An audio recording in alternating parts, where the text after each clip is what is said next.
അമൃത് വേണി ലൈവ് സ്ക്വിറ്റ് presents daily news സായാഹ്ന വാർത്തകൾ powered by Pulimoottil silks KSFE in association with Joy Alukkas. പൂവിളി പൂവിളി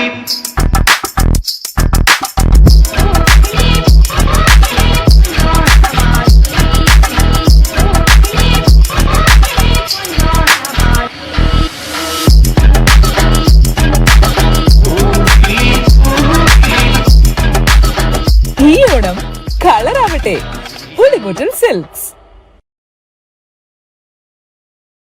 നമസ്കാരം, ഞാൻ ഡേസി ബിജു. ഡെയിലി ന്യൂസിന്റെ സായന വാർത്തകളിലേക്ക് സ്വാഗതം. ഇന്ന് ഓഗസ്റ്റ് 24 തിങ്കളാഴ്ച. വടക്ക് പടിഞ്ഞാറൻ ബംഗാൾ ഉൾക്കടലിൽ ന്യൂനമർദ്ദം ശക്തിപ്പെട്ടതിനാൽ സംസ്ഥാനത്ത് ഇന്നും നാളെയും ശക്തമായ മഴയ്ക്ക് സാധ്യത. കാസർഗോഡ്, കണ്ണൂർ, തൃശൂർ, ഇടുക്കി, പത്തനംതിട്ട, ആലപ്പുഴ, കോട്ടയം, എറണാകുളം എന്നീ 8 ജില്ലകളിൽ യെല്ലോ അലർട്ട് പ്രഖ്യാപിച്ചു. സംസ്ഥാനത്ത് ജനസംഖ്യാനുപാതികമായി എല്ലാ ജില്ലകളെയും പുനഃക്രമീകരിക്കണമെന്ന ആവശ്യവുമായി മുസ്ലിം ലീഗ്. മലപ്പുറം വലിയ വിവേചനം നേരിടുന്നു എന്ന് PMA സലാം പറഞ്ഞു. മലപ്പുറം മാത്രമല്ല, ജനസംഖ്യ കൂടുതലുള്ള എല്ലാ ജില്ലകളെയും വിഭജിക്കണമെന്നും ജനസംഖ്യ പരിഗണിക്കുകയാണെങ്കിൽ മലപ്പുറത്തെ 3 ജില്ലയാക്കേണ്ട സ്ഥിതിയാണെന്നും PMA സലാം പറഞ്ഞു. ഓണക്കാലത്തെ മദ്യവിൽപ്പനയിൽ വൻ വർധന. ബെവ്കോയിലെ കഴിഞ്ഞ 6 ദിവസത്തെ മാത്രം വിൽപ്പന 512.11 കോടി രൂപയാണ്. കഴിഞ്ഞ വർഷം ഇത് 460.80 കോടി രൂപയായിരുന്നു. ഇന്നലെ വരെയുള്ള കണക്കനുസരിച്ച് 52 കോടിക്കടുത്ത വർധനയാണ് കഴിഞ്ഞ വർഷത്തെ അപേക്ഷിച്ച് ഇത്തവണ ഉണ്ടായത്. ഇന്നും ഉത്രാട ദിനത്തിലും വിൽപ്പന ഇനിയും കൂടുമെന്നാണ് ബെവ്കോയുടെ കണക്കുകൂട്ടൽ. ക്ഷേമ പെൻഷൻ വിതരണം ചെയ്യുന്നതിന് 1105 കോടി രൂപ അനുവദിച്ച സംസ്ഥാന സർക്കാർ. ക്ഷേമനിധി ബോർഡ് വഴി പെൻഷൻ വിതരണം ചെയ്യുന്നതിന് 32 കോടി രൂപയാണ് അനുവദിച്ചത്. പെൻഷൻ 1 മാസവും മുടങ്ങാതെ കൊടുക്കണമെന്ന UDF സർക്കാർ നയത്തിന്റെ ഭാഗമായാണ് ഇത്. പ്രതിപക്ഷ ഉപനേതാവ് പദവി വിവാദത്തിൽ പിണറായി വിജയനെതിരെ നിലപാട് കടുപ്പിക്കാൻ CPI. ഘടകകക്ഷികളെ ഉൾക്കൊള്ളാൻ പിണറായി വിജയൻ തയ്യാറാകണമെന്ന് CPI ജനറൽ സെക്രട്ടറി D. രാജ തുറന്നടിച്ചു. മുൻ മുഖ്യമന്ത്രിയുടെ മകൾക്കെതിരായ വിവാദങ്ങൾക്കിടെ ജനങ്ങളാണ് പ്രസ്ഥാനത്തിന്റെ യജമാനന്മാരെന്ന് ഓർമ്മിപ്പിച്ച് VS അച്യുതാനന്ദന്റെ മകൻ അരുൺകുമാർ ഫേസ്ബുക്കിൽ കുറിപ്പെഴുതി. കുപ്രചാരണങ്ങളെ ചെറുക്കുമ്പോഴും സാധാരണക്കാരുടെ വിശ്വാസ്യതയ്ക്ക് പോറലേൽക്കാതിരിക്കാൻ ജാഗ്രത വേണമെന്നും തെറ്റുകൾ തിരുത്തി സുതാര്യമായി മുന്നോട്ടു പോകണമെന്നും കുറിപ്പിൽ പറയുന്നു. കണ്ണൂരിലെ പാലത്തായി പീഡനക്കേസിൽ UDF സർക്കാരിനെ കടന്നാക്രമിച്ച് EK സമസ്ത വിഭാഗത്തിന്റെ മുഖപത്രമായ സുപ്രഭാതം. പാലത്തായി കേസിൽ പ്രതിയായ പത്മരാജന്റെ ശിക്ഷ മരവിപ്പിച്ച കോടതി വിധി സംസ്ഥാന സർക്കാരും പ്രോസിക്യൂഷനും ചോദിച്ചു വാങ്ങിയ പരാജയമാണെന്നാണ് സുപ്രഭാതത്തിന്റെ മുഖപ്രസംഗം. തസ്തിക നിലനിർത്താൻ വിദ്യാർത്ഥികളുടെ എണ്ണം പെരുപ്പിച്ചുകാട്ടി എയ്ഡഡ് സ്കൂളുകൾ. കണ്ണൂർ ജില്ലയിലെ 16 സ്കൂളുകളിൽ തട്ടിപ്പ് നടന്നതായാണ് വിജിലൻസിന്റെ കണ്ടെത്തൽ. ഇതോടെ സ്കൂൾ അധികൃതർക്കെതിരെ കേസെടുക്കാൻ വിജിലൻസ് സർക്കാരിന്റെ അനുമതി തേടി. ക്ലാസ് ടീച്ചർമാരും പ്രധാന അധ്യാപകരും കേസിൽ പ്രതികളാകും. ലക്ഷദ്വീപിൽ പട്രോളിംഗ് ഡ്യൂട്ടിക്കിടെ ബോട്ട് മറിഞ്ഞ 2 പോലീസ് ഉദ്യോഗസ്ഥരെ കാണാതായിട്ട് 14 ദിവസം. ആധുനിക സംവിധാനങ്ങൾ ഉപയോഗിച്ചുള്ള തെരച്ചിൽ വൈകുന്നതിലെ നിരാശയിൽ കാണാതായവരുടെ കുടുംബം. ഹിദായത്തുള്ള, നബീൽ എന്നീ പോലീസ് ഉദ്യോഗസ്ഥരെയാണ് കാണാതായത്.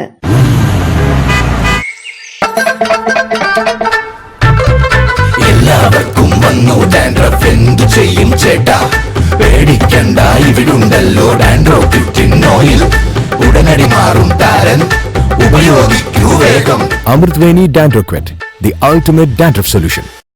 നിരവധി ക്രിമിനൽ കേസുകളിൽ പ്രതിയായ അർജുൻ ആയങ്കിക്ക് ഒരു കേസിൽ കൂടി ജാമ്യം. കോതമംഗലം SHOയെ ഭീഷണിപ്പെടുത്തിയ കേസിലാണ് അർജുന് ജാമ്യം ലഭിച്ചത്. കോതമംഗലം മജിസ്ട്രേറ്റ് കോടതിയാണ് ജാമ്യം അനുവദിച്ചത്.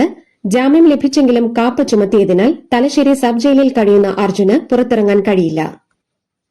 കണ്ണൂർ പിലാത്തറ മണ്ടൂരിൽ നിർത്തിയിട്ടിരുന്ന ലോറിക്ക് പിന്നിൽ ടാങ്കർ ലോറി ഇടിച്ചു കയറി 2 പേർ മരണപ്പെട്ടു. ഇന്ന് പുലർച്ചെ 3 മണിയോടെയാണ് സംഭവം. യുക്രൈനിൽ കപ്പലാക്രമണത്തിൽ കൊല്ലപ്പെട്ട കാസർഗോഡ് വെള്ളരിക്കുണ്ട് സ്വദേശി അഖിൽ ജോയലിന്റെ മൃതദേഹം 1 മാസത്തിലേറെ നീണ്ട കാത്തിരിപ്പിനൊടുവിൽ വീട്ടിലെത്തിച്ചു. ജൂലൈ 19 ഒഡേസ തീരത്ത് വെച്ച് റഷ്യൻ ആക്രമണത്തിലാണ് അഖിൽ കൊല്ലപ്പെട്ടത്. തമിഴ്നാട്ടിൽ കൂടുതൽ ക്ഷേമ പ്രഖ്യാപനങ്ങളുമായി മുഖ്യമന്ത്രി C. ജോസഫ് വിജയ്. സ്ത്രീകളുടെ സൌജന്യ യാത്രാ പദ്ധതി കൂടുതൽ ബസ്സുകളിലേക്ക് വിപുലീകരിച്ചു. ഗാന്ധി ജയന്തി ദിനം മുതൽ നഗരങ്ങളിലും മെട്രോപൊളിറ്റൻ പ്രദേശങ്ങളിലും ഡീലക്സ്, ലിമിറ്റഡ് സ്റ്റോപ്പ്, എക്സ്പ്രസ് ബസ്സുകളിലും സൌജന്യ യാത്ര അനുവദിച്ചതായി വിജയ് നിയമസഭയിൽ പ്രഖ്യാപിച്ചു. തമിഴ്നാട്ടിലെ വിവാദമായ പരന്തൂർ വിമാനത്താവള പദ്ധതിയിൽ വാക്കുപാലിച്ച് മുഖ്യമന്ത്രി വിജയ്. പരന്തൂർ വിമാനത്താവള പദ്ധതി സർക്കാർ ഉപേക്ഷിച്ചതായി അദ്ദേഹം ഔദ്യോഗികമായി അറിയിച്ചു. വിഷയത്തിൽ സമരം ചെയ്യുന്ന കർഷകർക്കൊപ്പമാണ് താനെന്നും തമിഴ്നാട് മുഖ്യമന്ത്രി പറഞ്ഞു. ശ്രീനഗറിലെ അതിസുരക്ഷാ സെൻട്രൽ ജയിലിൽ നിന്ന് പോക്സോ കേസ് പ്രതികളായ 2 വിചാരണ തടവുകാർ ചാടിപ്പോയി. സുരക്ഷാ വീഴ്ചയെ തുടർന്ന് ജമ്മു കശ്മീർ പോലീസ് പ്രതികൾക്കായി വ്യാപക തിരച്ചിൽ ആരംഭിക്കുകയും ലുക്കൌട്ട് നോട്ടീസ് പുറപ്പെടുവിക്കുകയും ചെയ്തു. കേന്ദ്ര സർക്കാരിനെതിരെ സമരം കടുപ്പിക്കാൻ സിജെപി. ജന്തർ മന്ദർ സമരത്തിൽ സർക്കാർ നൽകിയ ഉറപ്പുകൾ പാലിക്കണമെന്നാവശ്യപ്പെട്ടുള്ള തുടർ പ്രക്ഷോഭത്തിന്റെ കാര്യത്തിൽ ഇന്ന് ചേരുന്ന യോഗത്തിൽ തീരുമാനമാകും. വന്ദേമാതരം വിവാദത്തിൽ ശ്രദ്ധ കേന്ദ്രീകരിക്കാതെ സർക്കാർ സ്കൂളുകളുടെ ശോചനീയാവസ്ഥ ചർച്ച ചെയ്യാൻ പ്രത്യേക പാർലമെന്റ് സമ്മേളനം വിളിച്ചുകൂട്ടണമെന്ന് സിജെപി ആവശ്യപ്പെട്ടു.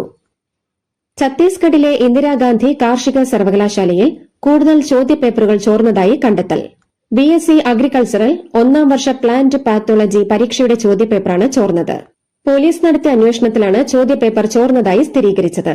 നിറമെഴുതിയ സുദിനം പ്രിയകരമതിമൃദുലം ശുഭകരം മനഹിതം അണിയുക കനകം ചിരി പകരണ നിമിഷം നിറയണ നറുഹൃദയം ശുഭകരം മനഹിതം അണിയുക കനകം സ്വർണമുഖി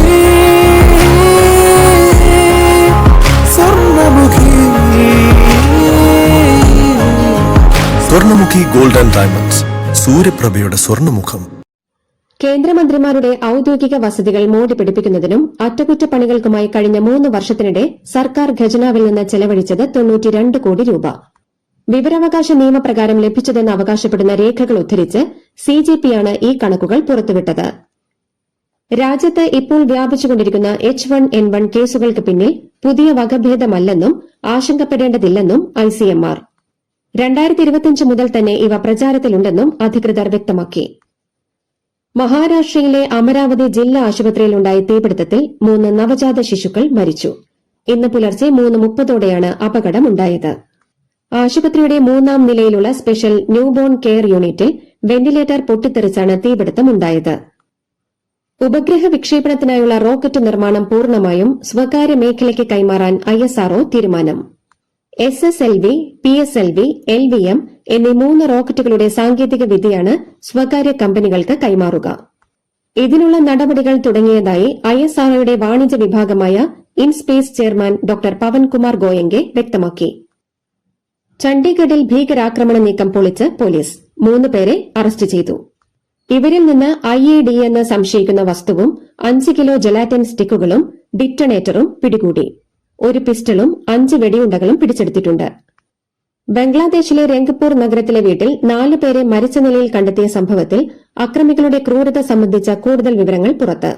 ലഹരി ഉപയോഗം ചോദ്യം ചെയ്തതിനുള്ള വൈരാഗ്യമാണ് കൊലപാതകത്തിലേക്ക് നയിച്ചതെന്നാണ് പോലീസിന്റെ കണ്ടെത്തൽ. ക്രൂരമായി കൊലപ്പെടുത്തിയ ശേഷം പ്രതികൾ അതേ വീട്ടിൽ രാത്രി കഴിച്ചുകൂട്ടിയെന്നും ഭക്ഷണം കഴിച്ചെന്നും പോലീസ് കണ്ടെത്തിയിട്ടുണ്ട്. ജപ്പാനെ ആശങ്കയിലാഴ്ത്തി മണിക്കൂറുകൾക്കിടെ 2 ശക്തമായ ഭൂചലനങ്ങൾ. ടോക്കിയോ നഗരത്തിൽ 40-ലധികം പേർക്ക് പരിക്കേൽക്കാനിടയാക്കിയ ഭൂചലനത്തിന് പിന്നാലെയാണ് വടക്കൻ ദ്വീപായ ഹൊക്കൈഡോയിലും ശക്തമായ പ്രകമ്പനം അനുഭവപ്പെട്ടത്. റിക്ടർ സ്കെയിലിൽ 6 തീവ്രത രേഖപ്പെടുത്തിയ ഭൂചലനമാണ് ഹൊക്കൈഡോയിൽ ഉണ്ടായത്. അമേരിക്കയും ഇറാനും തമ്മിലുള്ള യുദ്ധത്തിന്റെ പശ്ചാത്തലത്തിൽ പശ്ചിമേഷ്യയിലെ അശാന്തിക്ക് പരിഹാരം കാണാൻ മേഖലയിൽ പുതിയ സൈനിക സഖ്യം രൂപീകരിക്കാനുള്ള നീക്കം ശക്തം. ഇറാൻ, ഇറാഖ്, സൌദി അറേബ്യ സംയുക്ത സുരക്ഷാ കൌൺസിലിനുള്ള നീക്കമാണ് നടക്കുന്നത്. മത്സരത്തിനിടെ ഗ്രൌണ്ടിൽ കുഴഞ്ഞുവീണ് പോർച്ചുഗീസ് ഫുട്ബോൾ താരം കെവിൻ കാസ്ട്രോയ്ക്ക് ദാരുണാന്ത്യം. ശനിയാഴ്ച പോർച്ചുഗലിൽ നടന്ന പ്രീ സീസൺ സൌഹൃദ മത്സരത്തിനിടെയാണ് കെവിൻ കുഴഞ്ഞുവീണത്. ഡിഫ്രിബിലേറ്റർ ഉപയോഗിച്ച് മെഡിക്കൽ സംഘം ജീവൻ വീണ്ടെടുക്കാൻ ശ്രമിച്ചെങ്കിലും ഫലമുണ്ടായില്ല. ഇതോടുകൂടി ഡെയിലി ന്യൂസിന്റെ ഇന്നത്തെ സായന വാർത്തകൾ സമാപിക്കുന്നു. ഡെയിലി ന്യൂസിന് വേണ്ടി വാർത്തകൾ വായിച്ചത് ഡെയ്സി ബിജു. DailyNewsLive.in വാർത്തകൾ വിരൽ തുമ്പിൽ.